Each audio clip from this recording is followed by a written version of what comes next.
जय माता दी। ओम नमः शिवाय।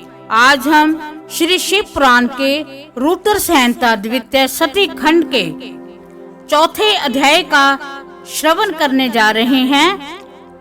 संध्या का चरित्र। सूत जी कहते हैं कि ब्रह्मा जी का ये कथन सुनकर मुनि श्रेष्ठ नारद मन ही मन बड़े प्रसन्न हुए और भगवान शंकर का स्मरण करके हर्ष पूर्वक बोले कि हे महाभाग विष्णु शिष्य महामते विधाता, आपने चंद्रमौली शिव की ये अद्भुत लीला कही है।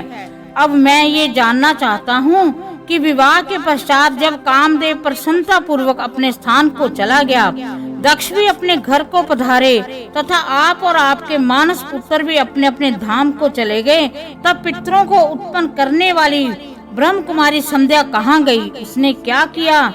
किस पुरुषों के साथ उसका विवाह हुआ? संध्या का ये सब चरित्र विशेष रूप से कहिए।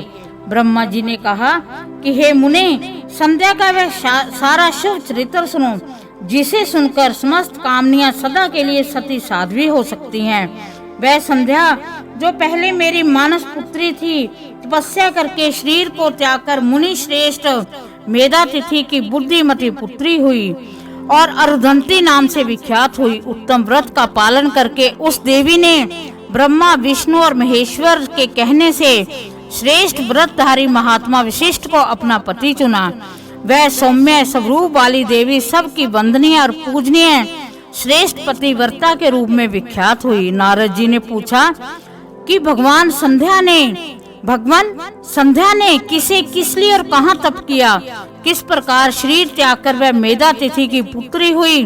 ब्रह्मा विष्णु और शिव इन तीनों देवताओं के बताए हुए श्रेष्ठ व्रतधारी महात्मा वशिष्ठ को उसने किस तरह अपना पति बनाया?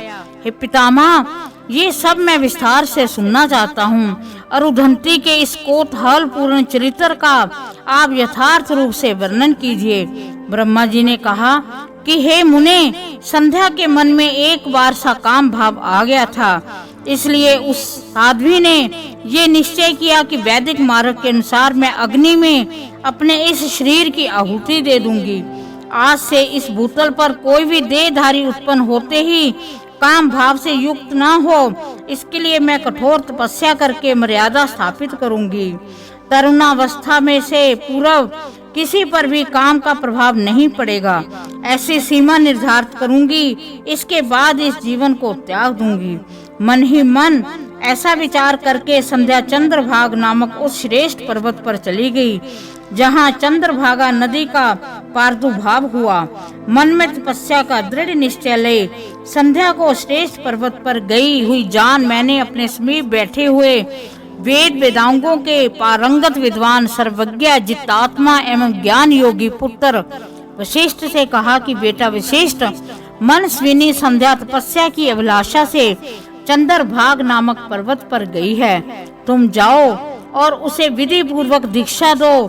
तात वह तपस्या के भाव को नहीं जानती है, इसलिए जिस तरह तुम्हारे यथोचित उपदेश से उसे अभीष्ट लक्ष्य की प्राप्ति हो सके वैसा प्रयत्न करो। इस प्रकार रुद्र संहिता के द्वितीय सती खंड के